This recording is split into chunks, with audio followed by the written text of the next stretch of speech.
Saya pernah berpikir bahwa cinta hanyalah urusan antara pria dan wanita, sesuatu yang alami seperti air mengalir di Sungai Citarum, sampai hari itu tiba dan semuanya berubah selamanya. Saat pipa di rumah saya bocor, seorang tukang ledeng datang, dan tatapannya bukan sekadar memeriksa kerusakan, itu adalah pandangan yang membakar jiwa saya, membuat saya mempertanyakan segala keyakinan yang selama ini saya pegang teguh. Bagaimana mungkin, di tengah masyarakat Indonesia yang penuh norma dan tradisi, hati saya tiba-tiba terpikat oleh seorang pria bernama Ari, yang alat-alatnya bukan hanya untuk memperbaiki pipa, tapi juga untuk membongkar dinding hati saya yang rapuh. Rumah saya di pinggiran Jakarta, di sebuah kampung yang ramai dengan suara adzan dari masjid dan hiruk-pikuk pedagang kaki lima. Saya, seorang guru sekolah menengah bernama Budi, hidup sendirian setelah orang tua saya meninggal karena banjir besar tahun lalu. Hidup saya biasa-biasa saja, mengajar anak-anak tentang sejarah Indonesia, pulang ke rumah kecil yang penuh kenangan, dan sesekali bertemu teman-teman lama di warung kopi. Tapi hari itu hujan deras mengguyur ibu kota, dan air bocor dari atap rumah saya seperti air mata yang tak henti. Saya memanggil tukang ledeng dari iklan di koran lokal, dan Ari muncul di depan pintu, basah kuyup tapi dengan senyum yang hangat seperti sinar matahari pagi di pantai Bali. Ari bukan tukang ledeng biasa. Dia tinggi, kulitnya sawo matang khas orang Jawa, dan matanya coklat dalam seperti kopi tubruk yang pekat. Saat dia bekerja, tangannya lincah memegang kunci pas dan pipa, tapi ada sesuatu yang lembut dalam gerakannya. Kami mulai berbincang. "Mas, ini pipanya sudah karatan parah, harus diganti total," katanya sambil menyeka keringat. Saya mengangguk, tapi pikiran saya melayang.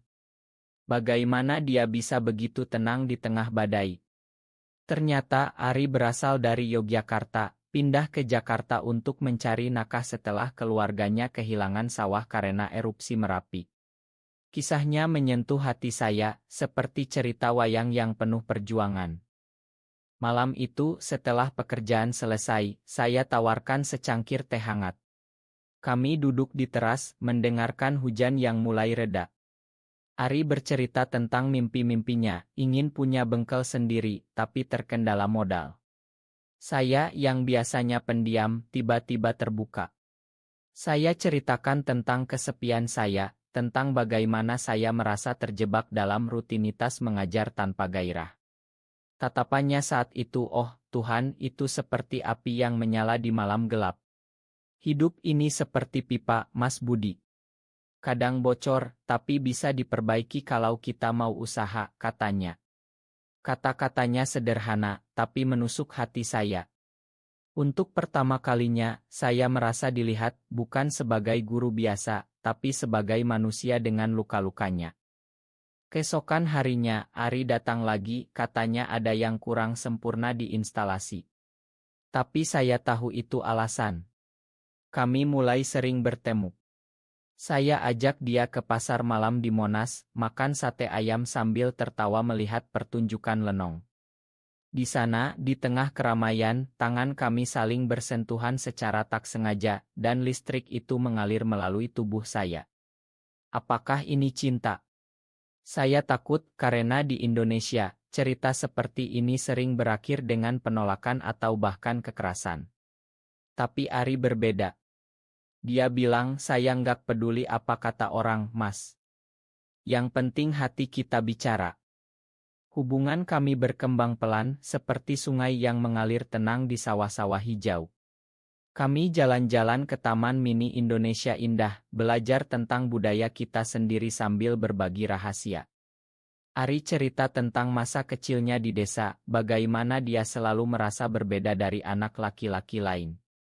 "Saya suka main boneka diam-diam," katanya tertawa. Saya pun cerita tentang mimpi buruk saya, bagaimana teman-teman sekolah dulu mengejek saya karena terlalu lembut. Kami saling menguatkan, seperti dua pohon yang tumbuh berdampingan di hutan tropis. Tapi badai mulai datang. Teman saya, Rudi, seorang ustadz muda di masjid dekat rumah, mulai curiga. Dia lihat kami sering bersama. Budi, hati-hati dengan orang baru. Jangan sampai tersesat, katanya suatu hari. Saya gelisah. Di Indonesia, norma agama dan masyarakat seperti dinding beton yang sulit ditembus.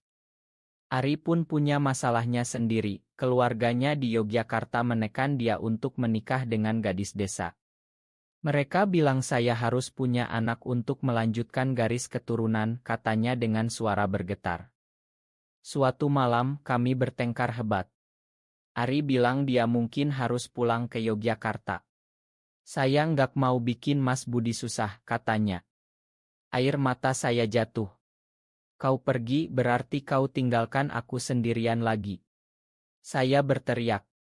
Malam itu kami berpelukan di bawah cahaya bulan, janji untuk bertahan.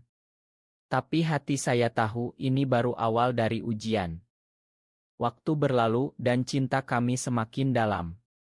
Kami rayakan ulang tahun Ari di Pantai Anyer, makan ikan bakar sambil mendengarkan ombak. Di sana, dia berikan saya sebuah cincin sederhana dari perak, lambang komitmen kami.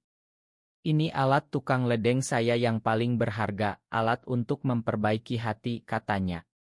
Saya terharu, tapi juga takut. Bagaimana kalau dunia tahu? Akhirnya, konflik meledak. Rudi, teman saya, menemukan foto kami di ponsel saya yang tertinggal. Dia marah besar. Ini dosa besar, Budi. Kau harus tobat. Dia ancam akan cerita ke kepala sekolah dan keluarga Ari. Saya panik. Ari bilang kita harus lari, tapi kemana? Jakarta terlalu sempit untuk rahasia seperti ini.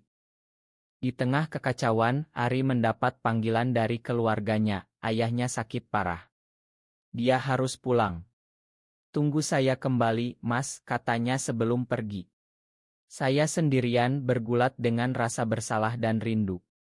Hari-hari berlalu seperti mimpi buruk. Rudi datang lagi memaksa saya ikut pengajian untuk membersihkan jiwa. Saya pura-pura setuju, tapi hati saya memberontak. Saat Ari pergi, dunia saya seperti gelap gulita, meski matahari Jakarta tak terik. Saya coba sibukkan diri dengan mengajar, tapi pikiran selalu melayang ke dia. Setiap malam, saya pegang cincin perak itu mengingat janjinya. Tapi keraguan mulai menggerogoti apakah dia benar-benar kembali. Atau dia akan menyerah pada tekanan keluarga. 2 minggu kemudian, Ari hubungi saya. Ayah saya stabil, tapi mereka paksa saya tunangan dengan gadis tetangga, katanya melalui telepon, suaranya pecah. Hati saya hancur. Jangan, Ari. Kita bisa lawan ini bersama. Saya bilang. Tapi dia ragu. Saya takut kehilangan keluarga, Mas. Percakapan itu berakhir dengan air mata di kedua sisi. Sementara itu, Rudi semakin agresi. Dia ajak saya ke acara keagamaan di masjid, di mana Ustadz bicara tentang penyimpangan yang merusak masyarakat. Kata-katanya seperti pisau menusuk hati saya. Saya merasa terisolasi, seperti orang buangan di negeri sendiri. Tapi di sekolah, ada satu murid saya, seorang remaja bernama Dito, yang sepertinya mengerti. Dia cerita diam-diam bahwa dia juga merasa berbeda. Guru, gimana kalau kita suka sesama jenis? Tanyanya suatu hari. Saya terkejut, tapi jawab dengan hati-hati, yang penting jangan sakiti diri sendiri. Konflik memuncak saat Ari kembali ke Jakarta. Dia datang malam-malam, wajahnya pucat. Saya tolak tunangan itu, Mas. Tapi keluarga marah besar, mereka usir saya. Katanya sambil memeluk saya. Kami menangis bersama, tapi ada kelegaan. Kami putuskan untuk tinggal bersama di rumah kecil saya, meski tahu risikonya besar. Tapi pengkhianatan datang dari arah tak terduga. Rudi yang saya anggap teman ternyata laporkan kami ke setempat. Malam itu sekelompok orang datang ke rumah memukuli Ari. Pergi dari sini, kalian penyimpang. Mereka berteriak. Saya coba lindungi dia, tapi kami kalah jumlah. Ari terluka parah, tangannya patah seperti pipa yang retak. Di rumah sakit, dokter bilang Ari butuh operasi. Saya duduk di samping tempat tidurnya, memegang tangannya. Makan saya, Mas. Ini karena saya, katanya lemah. Tidak, ini karena dunia yang belum siap, jawab saya. Malam itu, saya berdoa, meminta kekuatan dari Tuhan Yang Maha Pengasih. Setelah kejadian itu, kami pindah ke daerah lain di Jakarta, mencoba mulai baru. Ari buka bengkel kecil dengan tabungan kami. Saya tetap mengajar, tapi sekarang dengan semangat baru, mendidik anak-anak tentang toleransi. Kami bertemu komunitas kecil di Underground Jakarta, di mana kami saling dukung seperti keluarga. Tapi masa lalu belum berakhir. Keluarga Ari datang ke Jakarta mencari dia. Ibunya menangis, "Kembalilah, nak. Kami makan." Ari ragu, tapi saya dorong, "Mereka keluargamu."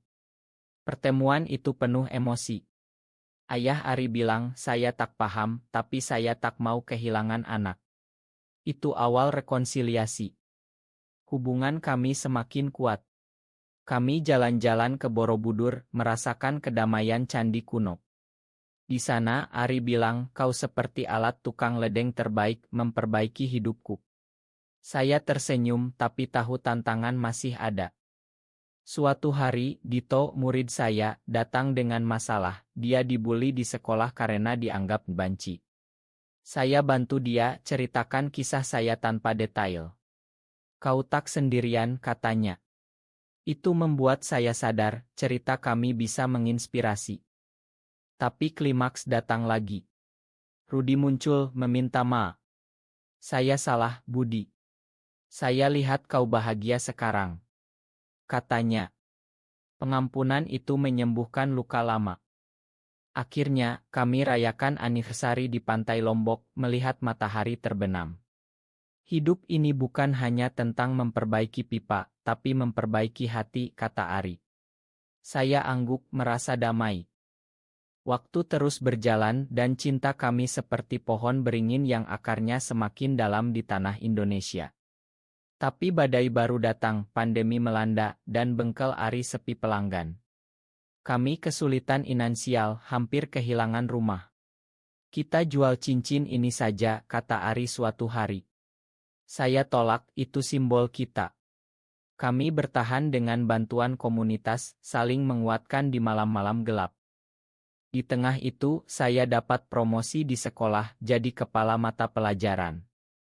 Tapi ada rumor tentang orientasi saya. Kepala sekolah panggil saya, "Budi, jaga nama baik sekolah." Saya gelisah, tapi Ari bilang, "Jujurlah pada diri sendiri."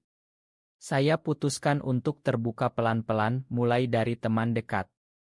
Pengkhianatan kedua datang dari orang tak terduga, adik Ari, yang diam-diam iri pada kami. Dia sebarkan foto kami di media sosial, dengan caption penuh kebencian. Netizen ramai, ada yang dukung, tapi lebih banyak yang hujat. "Ini merusak moral bangsa," komen mereka. Ari depresi, hampir menyerah. Saya bantu dia bangkit. Kami ikut webinar tentang hak LGBT di Indonesia, belajar dari akti seperti dari Bali atau Surabaya. Itu beri harapan. Kami putuskan untuk lawan, Ari buat video testimoni, cerita perjuangannya sebagai tukang ledenggai. Video itu viral, dapat dukungan dari selebriti progresi.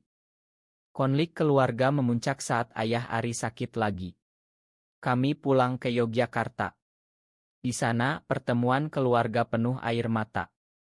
Ibu Ari bilang, "Saya tak paham, tapi lihat anak saya bahagia." Ayahnya, dari tempat tidur, pegang tangan saya, "Jaga Ari baik-baik." Itu momen paling mengharukan. Kembali ke Jakarta, kami bangun komunitas kecil, kelompok dukungan untuk pekerja seperti Ari yang merasa berbeda. Saya ajar mereka tentang hak asasi, campur dengan cerita Ramayana tentang persahabatan. Tapi ujian terbesar datang, Ari didiagnosis diabetes karena stres. Saya rawat dia, masak makanan sehat seperti gado-gado tanpa gula. "Kau perawat terbaik," katanya. Cinta kami semakin dalam, seperti sungai berantas yang tak pernah kering. Di akhir tahun, kami adopsi anjing liar, beri nama Leledeng sebagai lelucon. Hidup kami sederhana, tapi penuh makna. Saya sadar, alat tukang ledeng bukan hanya besi, tapi juga hati yang sabar. Tahun baru membawa harapan, tapi juga tantangan baru. Bengkel Ari mulai ramai lagi berkat ide viral. Pelanggan datang bukan hanya untuk perbaikan, tapi juga cerita inspirasi. "Mas, ceritain dong gimana bertahan," tanya mereka. Ari tersenyum dengan cinta dan dukungan. "Saya di sekolah mulai integrasikan pelajaran tentang keragaman. Murid-murid antusias, terutama Dito yang sekarang jadi aktivis muda. Tapi ada orang tua yang protes, ini propaganda. Kepala sekolah dukung saya, pendidikan untuk semua." Pengkhianatan ketiga, mantan pacar Ari dari masa lalu muncul. Dia, seorang wanita bernama Sinta, bilang Ari pernah janji nikah dengannya. "Kau curi dia dari saya," katanya marah. Ari jelaskan itu masa lalu, Sinta. "Saya sekarang bahagia." Tapi Sinta ancam sebarkan rahasia lebih banyak. Kami hadapi bersama. Saya bicara dengan Sinta, biarkan dia bahagia. Akhirnya, dia paham dan pergi. Itu buat hubungan kami lebih kuat. Kami liburan ke Raja Ampat, lihat keindahan alam Indonesia. Di sana, Ari usul, kita nikah secara simbolis. Kami lakukan upacara sederhana di pantai, tukar janji di bawah bintang. Kembali, komunitas kami berkembang. Kami adakan gathering di rumah, bahas isu seperti diskriminasi di tempat kerja. Ari jadi panutan, cerita bagaimana alat ledengnya jadi meteor perjuangan. Tapi kesehatan Ari memburuk. Diabetesnya kambuh, harus rawat inap. Saya di sampingnya, pegang tangan, jangan tinggalkan aku. Dia tersenyum lemah, saya kuat seperti pipa baja. Setelah pulih, kami putuskan pindah ke Bali, cari ketenangan. Di sana, kami buka homestay kecil untuk wisatawan friendly. Hidup baru dimulai, penuh warna seperti kain ulos. Di Bali, angin laut menyegarkan jiwa kami. Homestay kami ramai, tamu dari berbagai negara cerita pengalaman mereka. Ari sibuk perbaiki asilitas, sementara saya ajar bahasa Indonesia ke turis. "Ini surga," kata Ari setiap pagi. Tapi masa lalu kembali, Rudi datang ke Bali, katanya ingin rekonsiliasi total. "Saya belajar banyak, Budi." Makan saya. Kami peluk, dan dia janji dukung perjuangan kami. Konflik terakhir, banjir besar di Jakarta, rumah lama kami rusak. Kami kembali bantu korban, Ari perbaiki pipa gratis. Di sana, kami lihat penderitaan orang, buat kami sadar betapa beruntungnya. Kembali ke Bali, Ari usul adopsi anak yatim. Kami lakukan, beri nama kecil itu Harapan. Keluarga kami lengkap. Cinta kami setelah semua badai, seperti candi Prambanan yang abadi. Alat tukang ledeng jadi simbol, memperbaiki bukan hanya barang, tapi juga masyarakat. Tahun-tahun berlalu, dan kami tua bersama di Bali. Harapan tumbuh jadi pemuda baik, tahu cerita kami dan bangga. "Ayah, kalian pahlawan," katanya. Ari, meski diabetesnya kronis, tetap semangat. "Hidup ini pipa panjang, Mas. Kita perbaiki sedikit demi sedikit," katanya. Kami tulis buku tentang kisah kami, jadi inspirasi bagi banyak orang di Indonesia. Meski tantangan masih ada, tapi perubahan pelan datang, undang-undang lebih inklusi, masyarakat lebih terbuka. Di akhir hayat, Ari pegang tangan saya, terima kasih telah memperbaiki hati saya. Dia pergi damai, tapi warisannya abadi. Saya lanjutkan perjuangan, ajar generasi muda tentang cinta tanpa batas. Alat tukang ledeng itu sekarang di museum kecil kami, reminder bahwa cinta bisa memperbaiki segalanya. Di Indonesia yang beragam, ada tempat untuk kami semua.